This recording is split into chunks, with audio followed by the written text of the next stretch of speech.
Okay, now we are. Oh my goodness. Apologies to those who are online and just now seeing us. You missed a lot. You want to start again? No, I do not. Oh boy. Why that was. Okay. Anyway, what else on this part? You pretty much you missed chapter 19. Should have been here. Are we still in Numbers on that one? What's on No, the screen? no, that's So we're Deuteronomy. back to Deuteronomy. Yeah. Can we talk about something else? Are you asking for the words of Deuteronomy to magically change? It's just awful bloody. Well, there is a lot of that, especially when you're talking about going and conquering a land. Yeah. Yeah, I mean, kind of no way around that. Guess what comes next? Warfare. Yeah, laws concerning warfare. So, good luck there. Okay. All right. Now, so this is going to be very interesting because he's talking about warfare against two different groups of people, and you don't catch that right away from the beginning. It's kind of at the end of one section, and then he talks about another. And see if you can figure out, because it seems like there's a dichotomy here. Wait, he said this, and then he said this, and those don't seem to match, and there's a reason for that. All right, so chapter 20. When you go out to war against your enemies and see horses and chariots and an army larger than your own, you shall not be afraid of them. Yahweh your God is with you, who brought you out of the land of Egypt. When you draw near to the battle, the priest shall come forward and speak to the people, and shall say to them, Hear, O Israel, today you are drawing near for battle against your enemies. Let not your heart faint. Do not fear or panic or be in dread against them. For Yahweh your God is he who goes with you to fight against your enemies, to give you victory. Then your officers shall speak to the people. So first the priest, now the officers speak to the people. And he gives a whole list of, you talk about exemptions for war. He's going to give a number of exemptions here. He shall speak and say, Is there any man who has built a new house and has not dedicated it?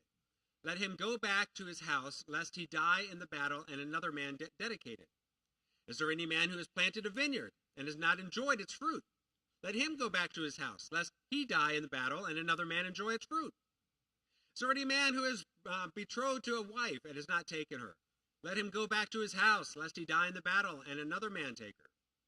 The officers shall speak further to the people and say, Is there anyone who is fearful and faint-hearted? Let him go back to his house, lest he make the heart of his fellows melt like his own. When the officers have finished speaking to the people, then commanders shall be appointed at the heads of the people. Okay, now let's pause there, and he's going to get into more of the differentiation here. But what do you see in that aspect? Somebody's wasting a lot of time talking. True, not quite where I was thinking, but that's true. But nobody's going to go to war then. Yeah, I mean, yeah. So it starts out by saying, hey, if you see an army that's even bigger than yours, it doesn't even say, hey, look, when you go out to war generally. I mean, it's even saying when you find one that's bigger than yours already, and then he gives you tons of excuses to make your army smaller. It's all the same thing in Gideon. Yeah, kind of very similar to Gideon. Yeah. And what's the point of that? It's not the size of your army. Exactly. It's not the size of your army. You're not the one fighting. I am. I'm the one who's going to give them over to you. And I'll show it. So you can't take credit. I'll show you it's me and not you. I think I plant a vineyard every year just in case. It might see through that. I need to build another house. Just think how many people would have shown up for Vietnam. For there were enough that went out of the graft because of this and that and that. How many more would not have shown up for? But I think it shows here, if God gives exemptions, take them. Again, because it's not you who's fighting, it's God.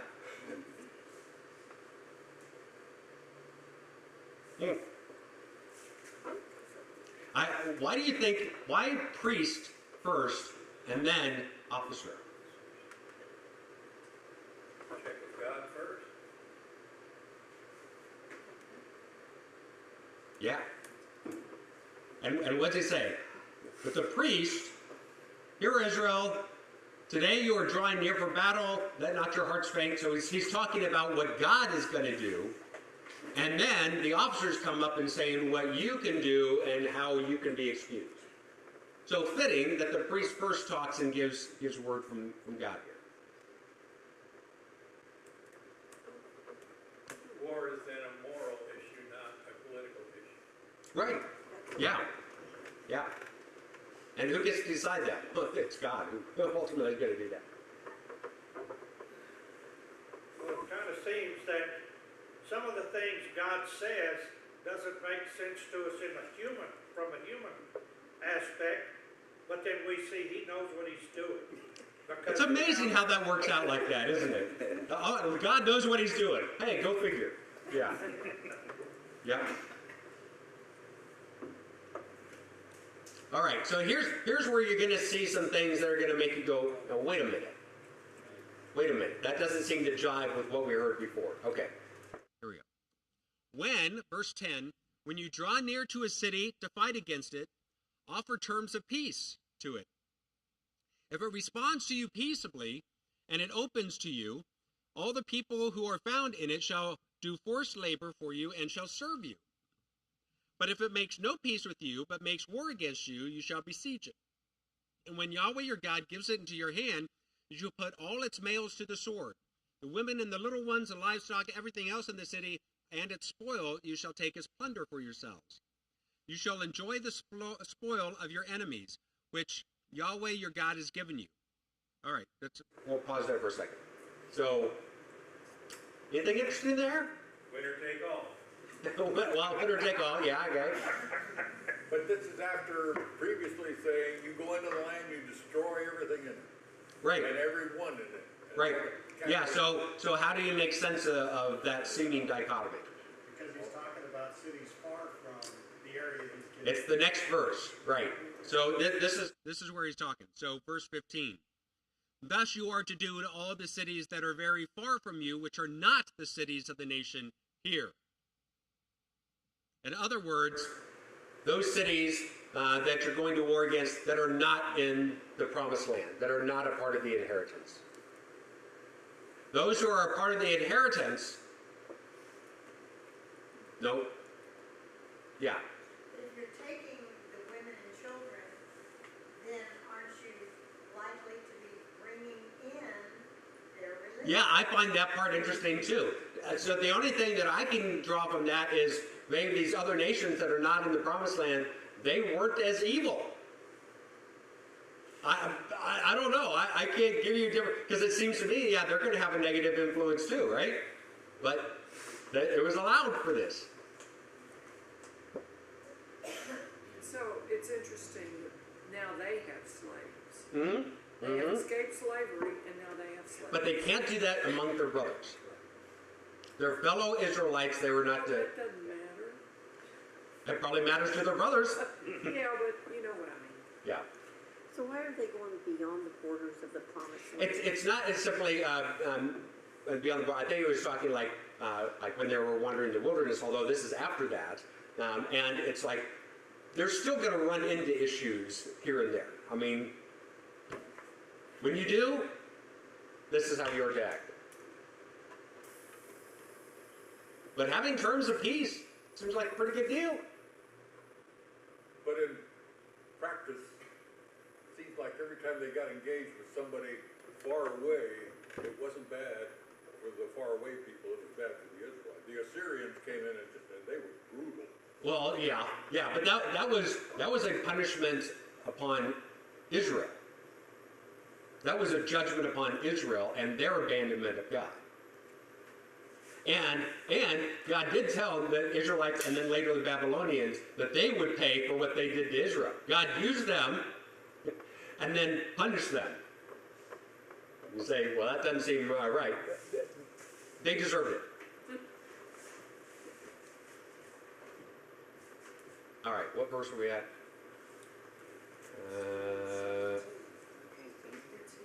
16. 16? Okay, y'all say, in the cities, okay. 16, but in the cities of these people that Yahweh your God is giving you for an inheritance, that is, those in the promised land, you shall save alive nothing that breathes. You shall devote them to complete destructions.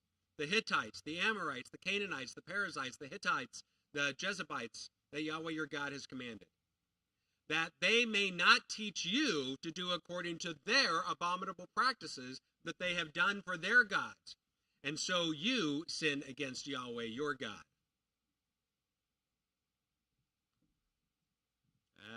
That doesn't seem fair. Double stand. Well, I don't have to tell you. It certainly would have changed this century, Yeah, yeah. the situation we're in now. Hey, I'm just cheap eating grass. What did I do? Yeah. I mean, the aspect is, it doesn't seem like there were innocents among them. Because I think that's what most of us get stuck on. It was a judgment against those nations for their evil.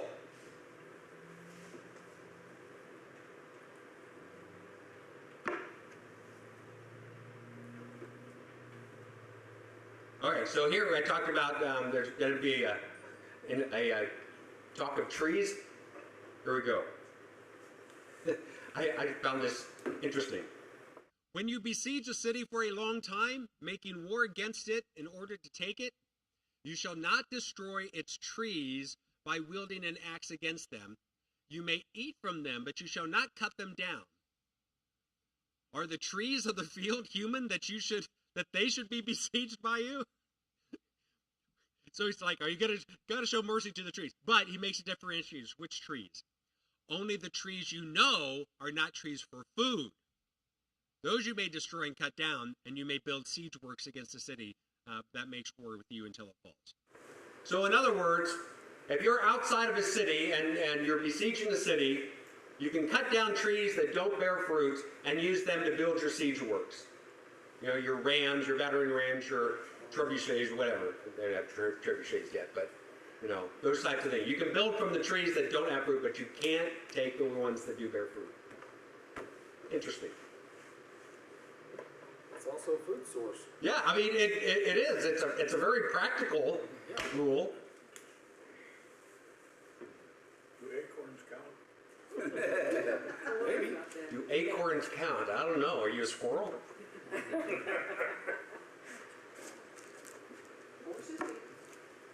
Joe Gibbons used to say you could eat acorns.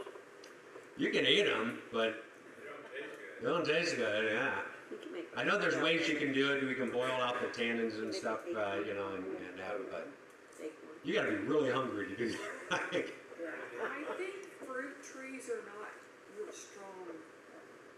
I don't know much about horticulture, I don't know. but I don't think they would make good battery fruit trees. I know you got a big enough piece of wood. Well, Most, just it. Most of them don't get huge. Not like an oak tree. I've seen big enough apple trees. There was one in my grandparents' backyard. It was big enough you could make something pretty hefty out of it. Cherry's pretty strong wood. Yeah. Unless you're what, George Washington? But is it a big tree? Does acorns have olive in them? Big enough to make cake. It's Oh, a nut. I don't know. I guess so. They have a lot of oil. Do they? Okay, there you go. Anything else on that section? Okay. Man, we've already made it to 2 chapters? Woo. Let's hurry. Yeah, we're back into murders though, Susan. So, okay. Atonement for unsolved murders. If in the land that Yahweh your God is giving you to possess, someone is found slain, lying in the open country, and it's not known who killed him, your elders and your judges shall come out, and they shall measure the distance to the surrounding cities. The elders of the city that is nearest to the slain man shall take a heifer that has never been worked and is not pulled in a yoke. The elders of the city shall bring the heifer down to a valley with running water, which is neither plowed nor sown, and shall break the heifer's neck there in the valley. Then the priest, the son of Levi, shall come forward, for Yahweh your God has chosen them to minister to him and to bless in the name of Yahweh. By their word, every dispute and every assault shall be settled. All the elders of that are nearest the city to the slain man shall wash their hands over the heifer whose neck was broken in the valley. They shall testify, our hands did not shed this blood, nor did our eyes see it shed. Accept atonement, O Yahweh, for your people Israel, whom you have redeemed. Do not set the guilt of innocent blood in the midst of your people Israel, so that their blood guilt be atoned for. So you shall purge the guilt of innocent blood from your midst, when you do what is right in the sight of Yahweh. So they didn't even bother to send detectives out. Well, it doesn't say that you can't do that, nor should there, and I'm sure that would be a process as well. But it's not talking about the investigation of who killed. What's the point here? Atonement for the nation for the shedding of innocent blood.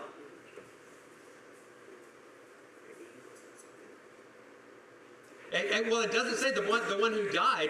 Could they have been a scoundrel?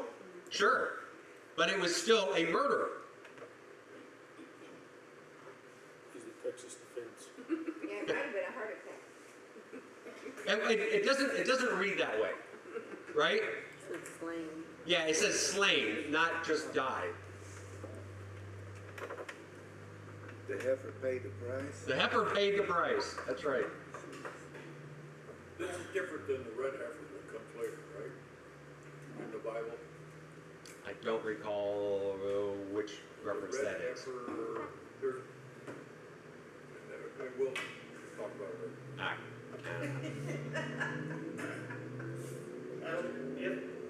In a sense, is this God's acknowledging and honoring that life? Yeah, I think there's some of that too. Yeah. Because Abel's blood cried from the ground. Right. Yeah. So if you just found and you're like, oh well, that's really too bad. Let's just go bury him, and it's like, okay, there should be some recompense, something to honor the innocent life. Yeah. So honor the innocent life and atone for the sin that took the life.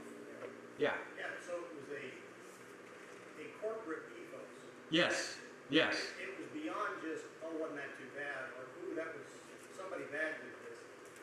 Something bad happened in our midst. Right. And we're all part of it. Right. There is corporate culpability in that aspect. Yeah, because you have to also ask, how did this occur? What allowed it to occur? Were people looking the other way? Did they know that there was a, person that was being judged against or bullied or whatever, and they looked the other way and didn't? We don't know any of that. But yeah, there was a corporate ethos that was involved there too. Yes. And the objective is at one with God. Yes. Right. To be a people who are holy and not stained by the sin. Yeah.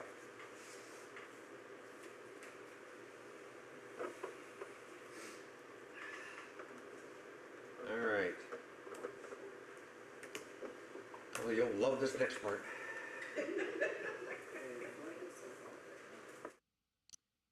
Marrying female captives. When you go out to war against your enemies, again, this would be not ones of taking of the land that they're going in to possess.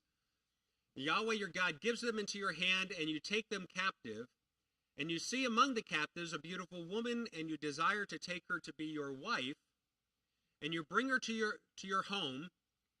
She shall shave her head and pare her nails, and she shall take off her clothes in which she was captured, and shall remain in your house, and lament her father and her mother a full month.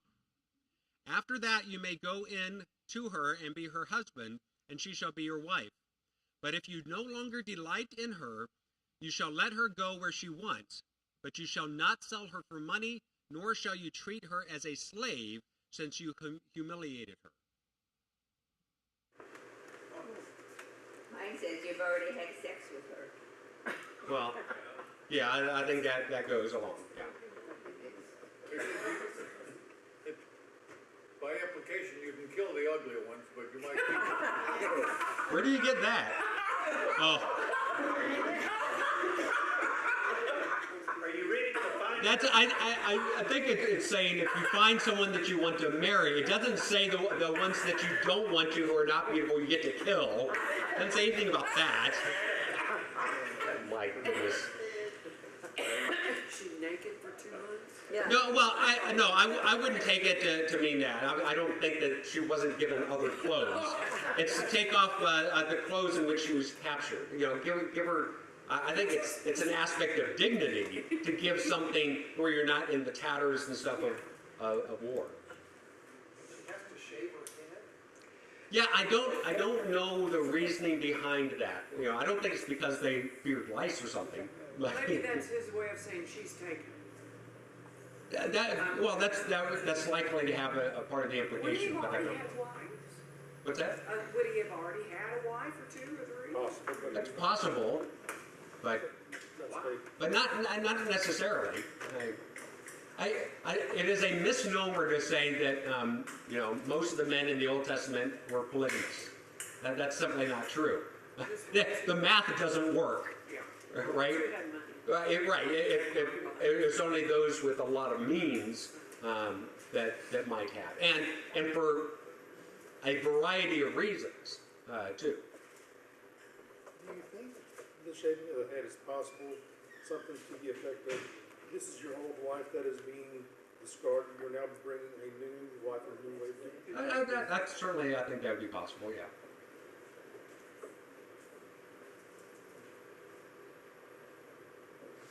What else?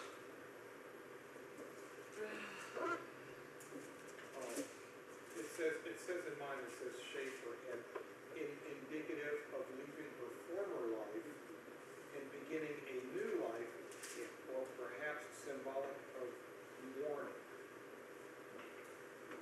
Okay. Yeah, I can see that. How much hair would you have after a month? Not a lot. He's, the guy that kept her, he'd be the only one know what she looked like, you know? He didn't. Well, she would have certainly looked different without the hair, yeah, So but nobody would. then it grows back. Yeah, but what if she shaves her head, then you don't like her because she's not pretty anymore. Wait. Wait. Have to drink her pretty. Drink her pretty.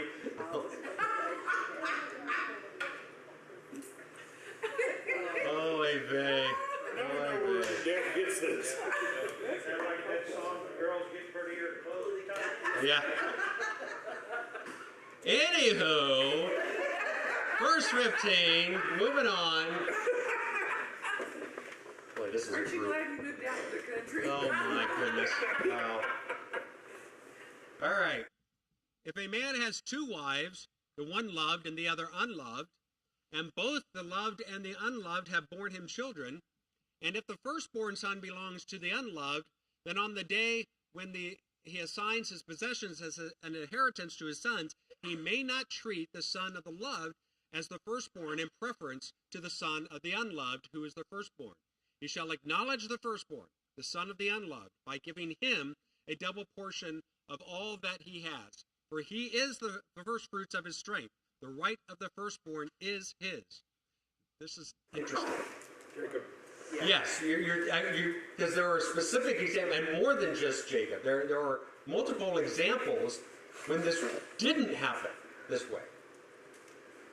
Joseph's sons. Jacob and Esau. Yeah. Well, Jacob and Esau. Yeah. But Manasseh and Ephraim, and moving the hands over, and I mean, there are numerous examples of that not taking place. And here now it is codified. Made me think of Leah. Leah and Rachel. Mm-hmm. Yeah, so the examples you just gave all involve Jacob. Were they all the same? Jacob is the one who Yeah. Okay, you're right. Jacob took Reuben away, firstborn of Leah, took the right away because Reuben had slept with his concubine. Yeah. And Jacob bought out. Jacob was the one who bought it, yeah. So Okay, hey, it's all the same one. I got that too, it's a different one. something that Jacob did, Israel. Or would that go back to Abraham? Yeah, I was just thinking Hagar, what about Ishmael? Well, he didn't have the law then. Abraham didn't know all this stuff.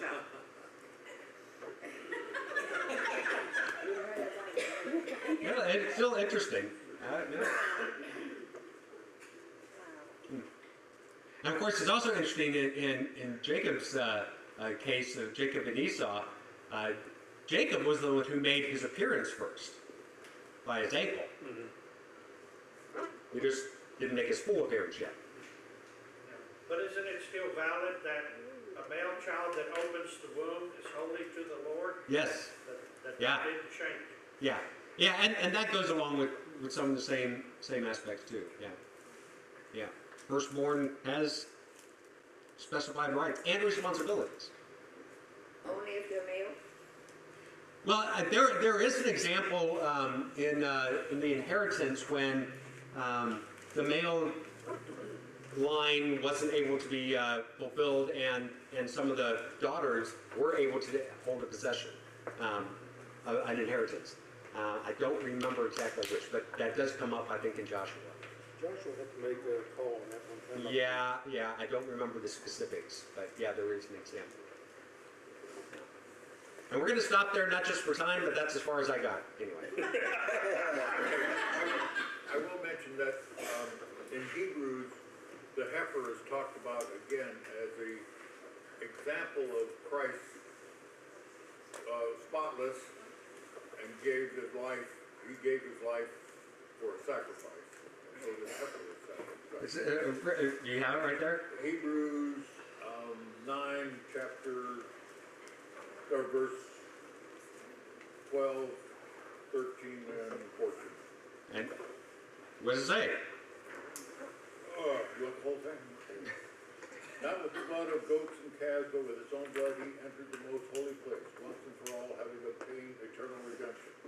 With the blood of bulls and goats and the ashes of a heifer, sprinkling the unclean, sanctifies for the purifying of the flesh, how much more shall the blood of Christ, who through the eternal Spirit offered himself without spot to God, purge your conscience from dead works to serve the living God.